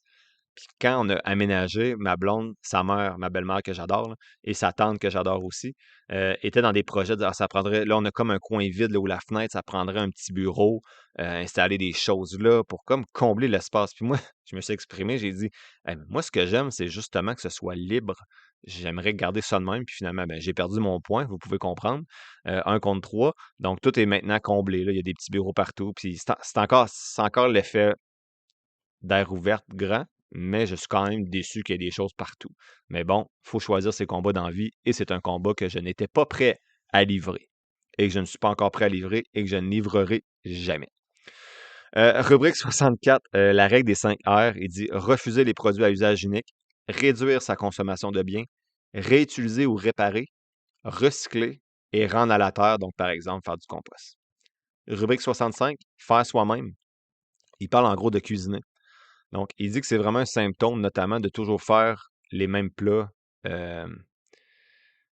sont achetés ou préparés d'avance, là. Honnêtement, ça serait mon rêve de planifier de quoi. Je suis pas mal lousse là-dedans, là, maudit. Je suis pas là tout croche à l'extérieur du podcast, là, c'est pas ça. C'est juste que tout ce qui est routinier, on a bien de la misère, moi, ma blonde. Donc, j'ai essayé d'instaurer des rituels du dimanche après-midi de cuisiner avec mes filles, mais il y a toujours de quoi le dimanche, du sport, des amis, des. Fait que bref, on n'est pas encore très bon là-dedans, mais on aimerait cuisiner davantage. 66, réduire les dépenses enfants. Donc, il y a certaines familles qui sont pauvres à cause des enfants, mais c'est encore des choix qu'ils font. Donc, j'avais parlé avec des étudiants quand j'étais justement au Chili, j'en ai parlé tantôt. On marchait dans un parc, puis là, il y en a une qui voulait avoir des enfants, puis là, j'étais comme, ah, ben, elle disait, ça coûte cher. Puis là, j'ai dit, ben, honnêtement, moi, j'ai pas de budget, là, mais je suis curieux de voir vraiment combien coûte un enfant, là, tu sais, parce que moi, je pense, là, que jusqu'à 7 ans, mes filles, j'étais pas mal even. Je pense qu'elles me coûtaient ce que mes allocations familiales me rapportaient de plus dans mon salaire. Et là, assurément, depuis qu'ils ont 7 ans, là, avec le patinage artistique puis toutes les autres, là, ça me coûte plus cher, en effet, là. Mais pendant un bon 7 ans, je suis pas prêt à dire que mes filles me coûtaient plus cher que ce que les allocations me donnaient, là. Je calcule pas les freins directs, là, tu sais, l'essence et tout ça, assurément, là.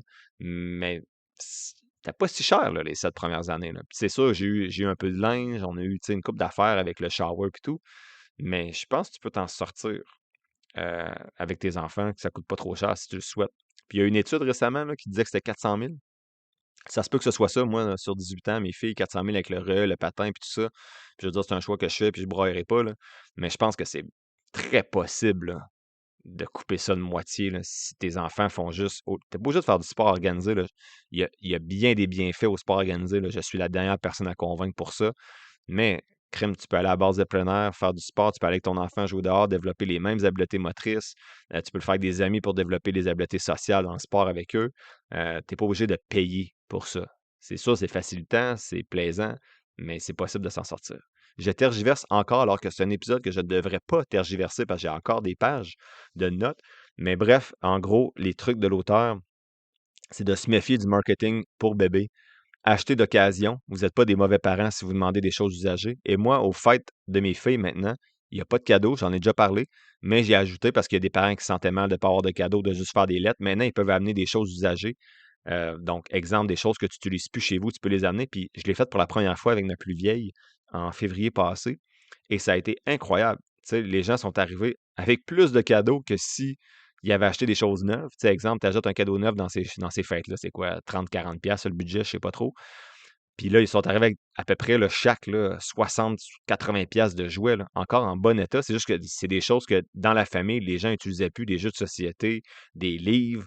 Puis ils ont tout amené ça à ma plus vieille. Elle a capoté, là, tu sais, elle a eu un œuf de dragon, plein de livres qu'elle aime, que l'autre personne avait fini de lire. Donc, ça a vraiment été incroyable. Puis tout le monde était content. Ça n'a pas coûté une scène à personne.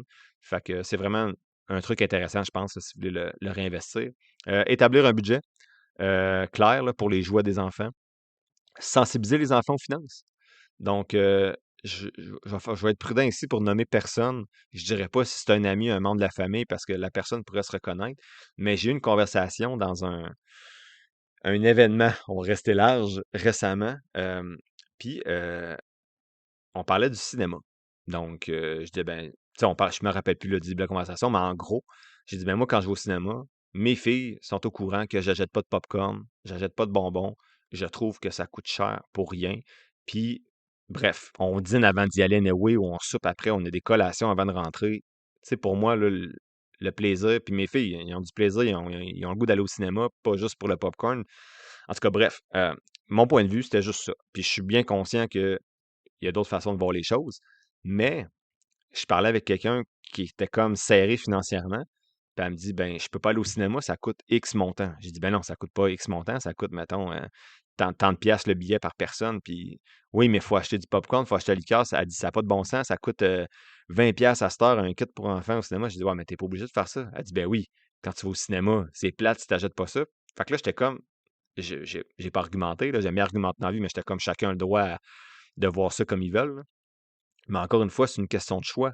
Puis elle disait, si mes enfants vont être fâchés, tu sais, s'ils n'ont pas ça, j'étais comme, ben voyons donc, t'as juste à. Tu sais, moi, mes filles, je leur en parle, je leur dis, voici combien ça coûte des billets, voici combien ça coûte un popcorn puis une liqueur. J'ai dit, on peut les acheter, les popcorns puis les liqueurs, il n'y a pas de problème, j'ai des sous pour ça, tu sais, on a de l'argent. Là. Puis ils savent, mes filles, là, que quand je dis non, c'est pas parce qu'on manque de sous. Puis j'ai jamais cette excuse-là de dire, hey, ça coûte cher. Puis tu sais, je leur dis, ben garde, vous avez le choix. On va au cinéma une fois par mois, sans popcorn, ou on y va une fois ou 2 mois avec du popcorn.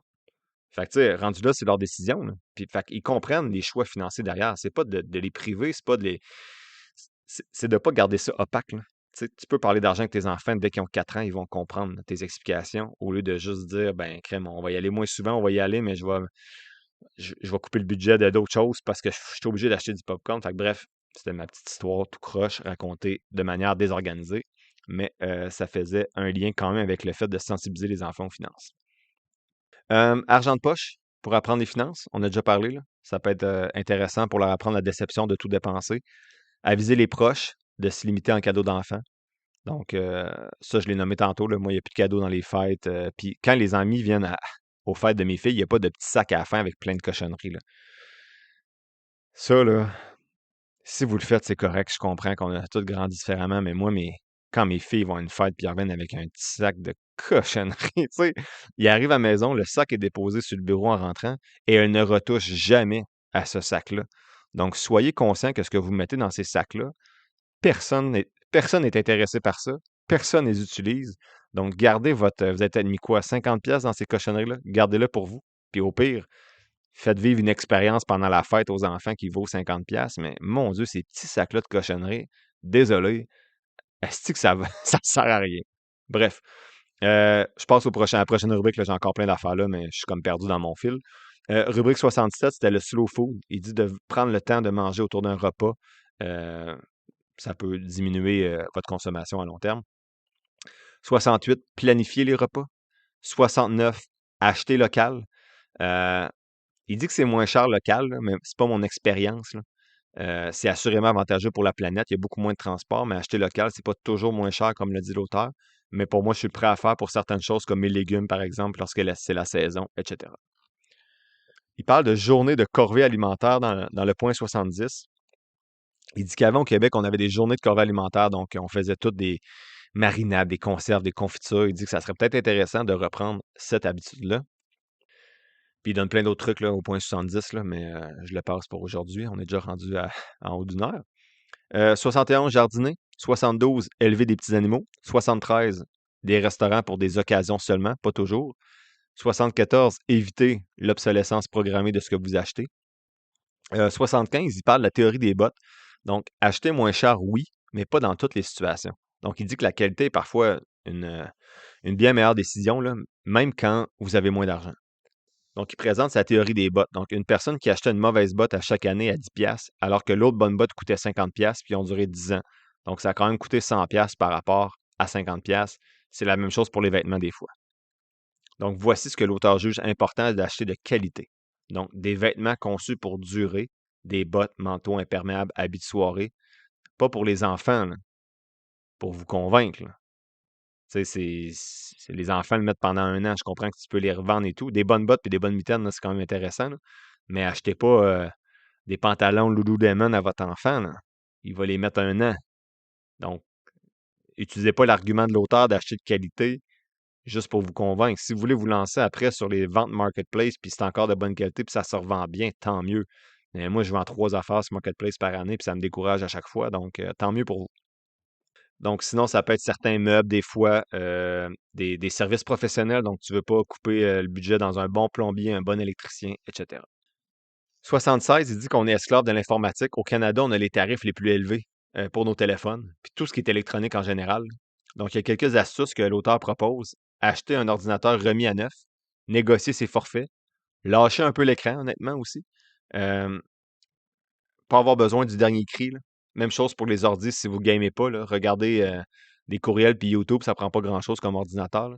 Sinon, ben, il dit que les téléphones à clapet reviennent à la mode, là. Puis là, je sais pas si vous avez entendu, mais quand j'ai dit que les téléphones à clapet, là, je sais même pas c'est quoi, ça se referme, là, les flip-flops. En tout cas, les flip-flops, c'est des sandales, ça, mon Dieu. Mais téléphone qui se referme, là. Ma blonde est partie à rire en arrière quand j'ai dit ça parce qu'elle se disait sûrement dans sa tête: oh non, check bien dans 2 semaines, il va y avoir un vieux téléphone à clapet qui coûte moins cher, le cheap. Anyway, 77, trop de choix, tu le choix. Donc, on est plus du côté business là, dans cette rubrique-là, mais ça peut être avec vos enfants aussi, là. Personne n'a le goût ni l'envie de comparer sans arrêt, là. Donc, exemple, tu as 2 choix de manteau, là, ma chère fille, lequel tu veux mettre, là. Surtout que ma plus jeune, quand elle a trop de choix, là, on dirait qu'elle est overwhelmed, là, puis elle tombe en panique, là. Fait que le matin, là, on est le printemps, tu as 2 manteaux, lui ou lui. Lui un peu plus chaud, lui un peu moins chaud. C'est tout. Alors que moi, si je rentrais dans mon garde-robe, là, et que c'était ma blonde avec quelques manteaux, on va dire, quelques moi aujourd'hui, moi j'ai un manteau de printemps, un manteau d'hiver, un manteau l'automne, pas de manteau l'été. Fait que c'est assez simple. Quatrième élément de synthèse, dépenses saisonnières et santé. Il commence au point 78 avec les vacances reposantes. Donc, il se demande pourquoi en vacances, on se livre à un agenda réglé au quart de tour, comme les semaines normales qu'on vit. Il dit qu'on n'a pas une. Il se demande comment expliquer cette inaptitude-là là, à rester tranquille, à se reposer. Il faut toujours que nos vacances soient bookées à fond, comme notre quotidien, là. On a discuté à lâcher prise puis à improviser. On est trop pressé de prouver notre bonheur avec des photos, là. Puis il dit que ces congés, ces vacances-là frénétiques relèvent de la performance, là, comme au travail. On n'est jamais capable de quitter ce mode-là. Puis il parle des vacances organisées contre la peur du vide, là. On peut plus juste être en vacances. Il faut toujours partir en vacances. Puis ça, c'est une conversation que j'ai avec ma blonde aussi. Les week-ends, là. Pourquoi les week-ends, on peut pas avoir une journée des fois qu'on n'a rien? Tu sais, quand on n'a rien une journée, ma blonde est comme, OK, faut faire de quoi? Tu sais, faut trouver une activité. Je suis comme, hey, on peut juste chiller là, aujourd'hui, là. Pour une fois, ça fait 2 mois qu'on n'a pas une journée de week-end de libre qu'on n'a rien. On peut-tu la prendre relax? Mais là, il faut organiser un souper, il faut inviter du monde, faire des soupers chez nous. J'adore les soupers chez nous, avec la famille de ma blonde, famille incroyable. Mais tu sais, des fois, une journée tranquille en famille, c'est bien le fun. Un créneau libre aussi. Ben, c'est ce que je viens de dire, là. En fait, l'auteur dit qu'il y a un créneau libre dans l'horaire, ça constitue rapidement une source de panique là, qu'il faut combler. C'est direct ce que je viens de raconter avec ma blonde. Puis il dit que la surconsommation s'infiltre aussi dans les vacances, là, surtout pour s'évader dans le sud, par exemple. Donc, l'absurdité de notre époque, je sais pas pourquoi j'ai pas retenu les mots plus faciles dans le livre, c'est tous des mots que j'ai de la misère à prononcer. Absurdité, bravo. Euh, il dit qu'il y a des vacanciers qui cherchent si désespérément là, à décrocher de leur quotidien, qui les rend malheureux, souvent par choix, que leur quête d'un répit optimal ne se réalise justement pas parce que ça les tourmente puis ça pourrit leurs vacances.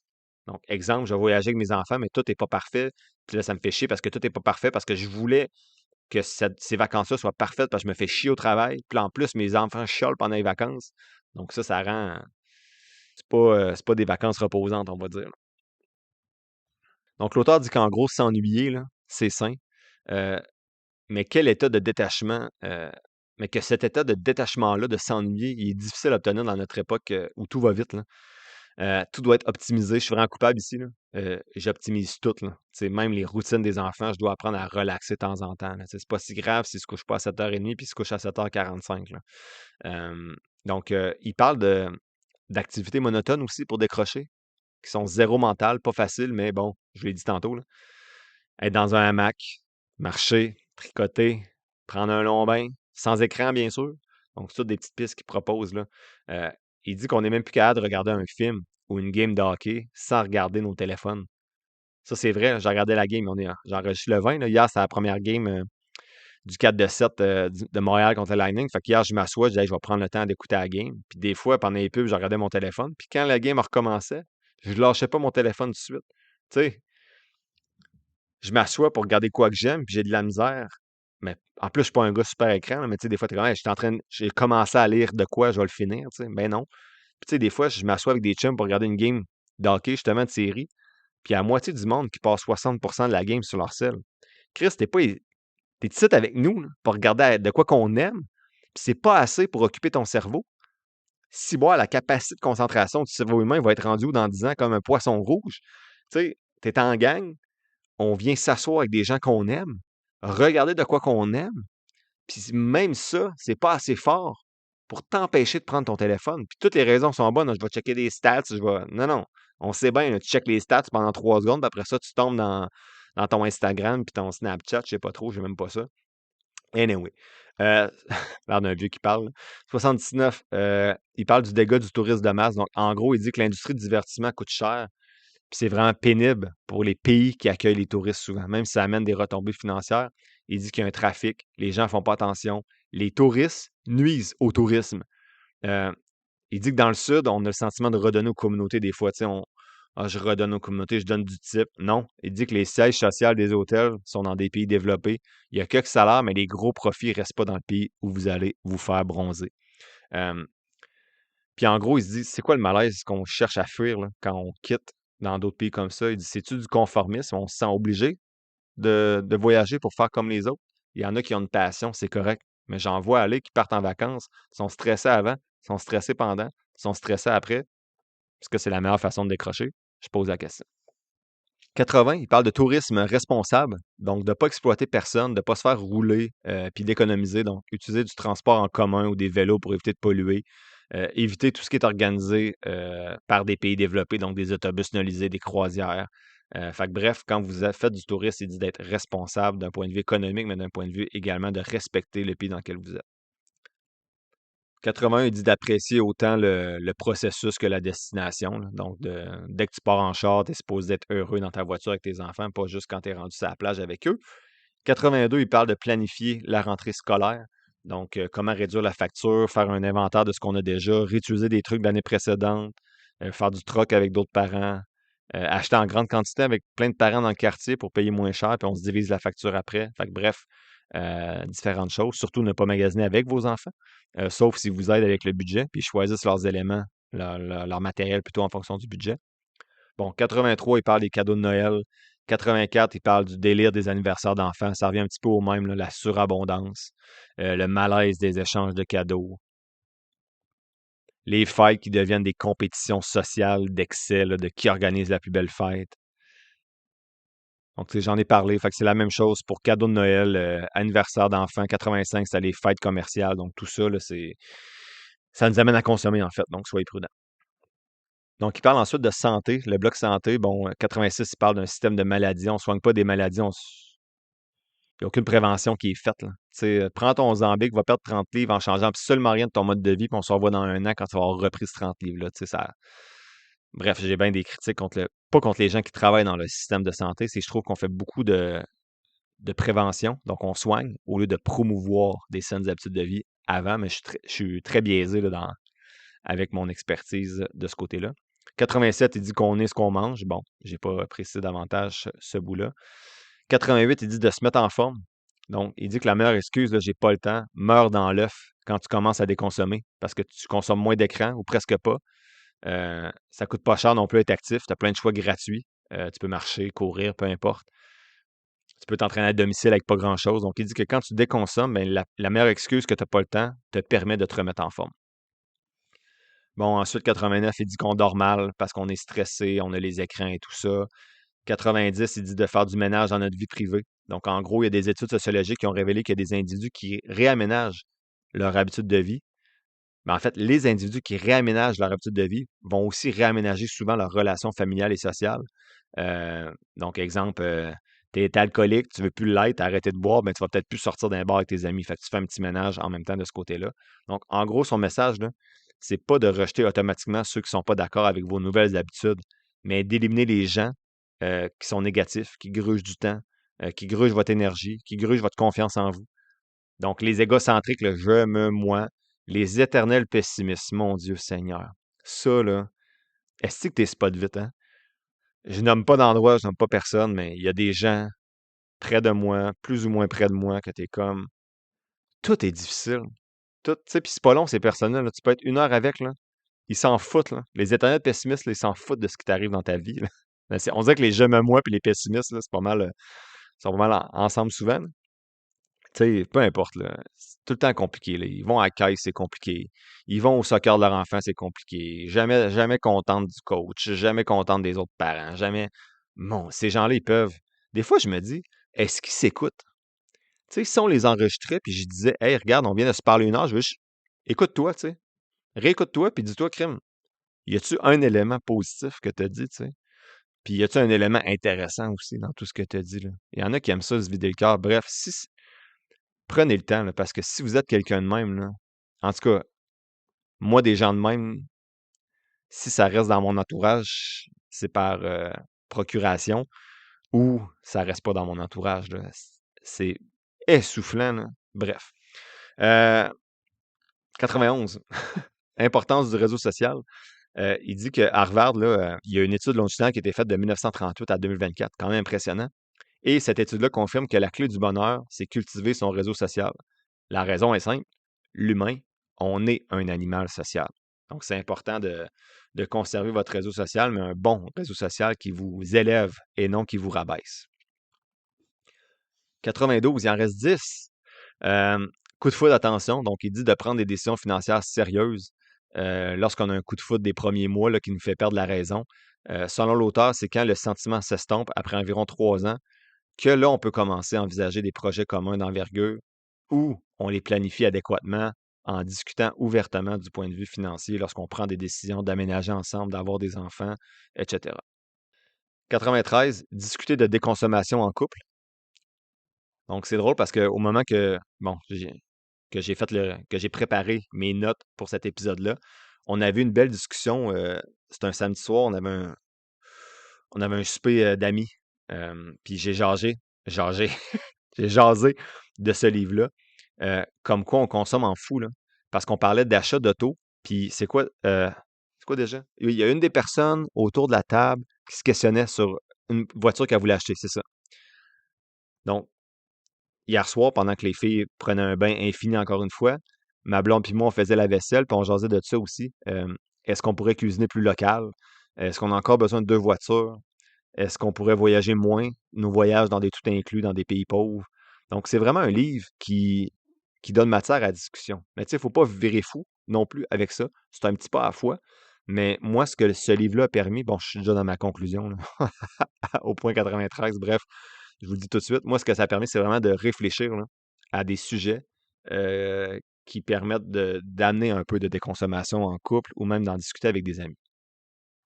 Il faut parler d'argent aussi dans le couple, de déconsommation, parce que c'est avec notre mentalité nord-américaine, la consommation est souvent associée à du romantisme. Donc, je te paye un voyage, on va au resto, je te jette des fleurs, des cadeaux, des bijoux, alors que le romantisme peut être ailleurs que dans la consommation. Il parle de mariage, en fait, il dit que c'est trop cher un mariage, puis que 49% des mariages finissent en divorce. Donc, il n'est pas vraiment pour ça, parce qu'il dit que c'est un rituel qui est surtout lucratif pour l'industrie du mariage. 95, il dit qu'un mariage, c'est surtout une police d'assurance à la séparation, mais vous pouvez faire la même chose avec une entente de vie commune, presque. 96, il aborde la conciliation travail-famille. Il dit que c'est dur de concilier tout ça, justement, quand on consomme trop. 97, il dit de se préparer à l'inévitable. Donc, en gros, une existence frugale devrait se finir par une mort aussi sobre en sachant ce qu'on veut léguer. Donc, une maison trop grande avec plein de superflu qui prend 4 semaines à vider, c'est un bel héritage. Il faut classer la paperasse importante quand on est en santé, un mandat en cas d'inaptitude avec le notaire, blablabla. Donc, il y a beaucoup d'autres documents qui nomment, là, dons d'organes, directives médicales, testament. Donc, faire tout ça avec un notaire. Et il dit que c'est beaucoup plus simple lorsqu'on a vécu une vie un peu plus frugale. 98, déconsommation funéraire, donc une coopérative funéraire qui n'est pas obligée d'acheter nécessairement, selon lui, le cercueil coûte le plus cher, mais ça, c'est propre à chacun. Je ne m'embarque pas là-dedans. 99, conserver de bonnes habitudes. Donc, un coup que vous avez réussi à déconsommer, c'est un art, et tout art nécessite un effort constant. Donc, la société de surconsommation là, doit son succès à la loi du moindre effort. Repas préparé versus le cuisiner. Donc, ne pas changer vos habitudes, surtout si plus d'argent qui rentre dans vos poches, ça va être important. Donc, gardez les mêmes habitudes et épargnez plutôt l'avantage supplémentaire pour pouvoir avoir une liberté financière un peu plus tôt. Le point 100, frugalité, méfiance. Donc, il donne l'exemple de l'expert du rangement là, qui amplifie la pression sociale de devoir bien ranger et qui part une business là-dessus très lucrative. Donc, le capitalisme, selon l'auteur, vient même court-circuiter la déconsommation. Donc, la déconsommation devient un aspect de pression sociale parce qu'on sent qu'on doit déconsommer de la bonne façon avec une purge extrême. Tu sais, dans la quête d'une vie plus simple et moins dépensière, là, l'essentiel, c'est de conserver son libre arbitre puis de faire les choses pour soi, non en fonction du marketing ou des autres. C'est aussi simple que ça. Tu n'as pas le goût de déconsommer, déconsomme pas. Si ce que tu fais en ce moment, ça te rend heureux, pas besoin. 101, vaine prétention au purisme. Donc, il faut y aller pièce par pièce, erreur par erreur. Vous n'êtes pas obligé d'être parfait tout de suite. C'est ce que je retiens de cette rubrique-là. En conclusion, est-ce que j'ai tripé sur ce livre-là? Non. Est-ce qu'il se lit bien et rapidement? Oui. Est-ce que j'ai pris conscience de trucs de dépenses ou d'habitudes que je pourrais déconsommer qui ont amené à des discussions super intéressantes avec mon entourage? Oui. Donc, même si le livre n'est pas directement lié aux finances, il y a beaucoup de choses dedans, je trouve, qui peuvent vous aider à élaguer un peu votre maison et votre consommation. J'ai retenu certains éléments comme plus cuisiner, avec une routine plus claire le dimanche, de ne pas remplacer mon VUS quand il va mourir, d'avoir une petite voiture, etc., etc. Donc, c'est un livre qui va nourrir plusieurs discussions avec vos amis, votre famille, votre conjoint ou votre conjointe. Donc, c'est intéressant pour ça aussi. Donc, un livre qui n'est pas nécessairement passionnant à lire, mais qui amène beaucoup de réflexion. Donc, si vous avez de la difficulté à moins dépenser, c'est un bon livre pour vous. Mais si vous êtes susceptible d'être fâché quand l'auteur vous dit quelque chose, passez votre chemin parce que, je répète, il ne met pas de gants blancs. Donc, en gros, qu'est-ce que je retiens après 1h25 et quelques centaines de pages lues? Moins consommer pour la planète, mais aussi pour être plus résilient financièrement. La semaine prochaine, je présente la 4e étude de cas sur le podcast, l'étude de cas de Charlotte avec le REI, donc le régime d'épargne, études, invalidité. Je ne sais pas si je l'ai bien nommé. Et ce jeudi, c'est l'épisode numéro 36 des abonnés. J'aborde 5 questions. Donc, la question de David. Est-ce que je devrais emprunter 50 000 $ à 6 % pour investir à levier dans des actions à très haut dividende en non enregistré? Est-ce que c'est trop risqué? Charlotte qui me demande l'épargne flexi plus obligation boursière d'épargne placement Québec, est-ce que c'est un bon produit? Bastien, pourquoi investir dans plusieurs FNB au lieu d'un tout en un comme VEQT, XEQT dans ton CELI? Donc, c'est une question qui me pose. Émilie, le REER est déjà maximisé et REER, CELI des parents sont pleins. Où est-ce que je peux placer l'épargne de mon enfant qui a 16 ans? Et une question anonyme, quel FNB 100% action choisir en non enregistré et comment penser l'impôt, dividende versus gain en capital à long terme? À la semaine prochaine. L'épisode tire à sa fin, j'espère que tu l'as apprécié. Si c'est le cas, je t'invite à le partager et à t'abonner au podcast, en plus de mettre quelques étoiles ou de le liker selon la plateforme sur laquelle tu m'écoutes. Tous les liens pour me soutenir sont quelque part dans la description de l'épisode.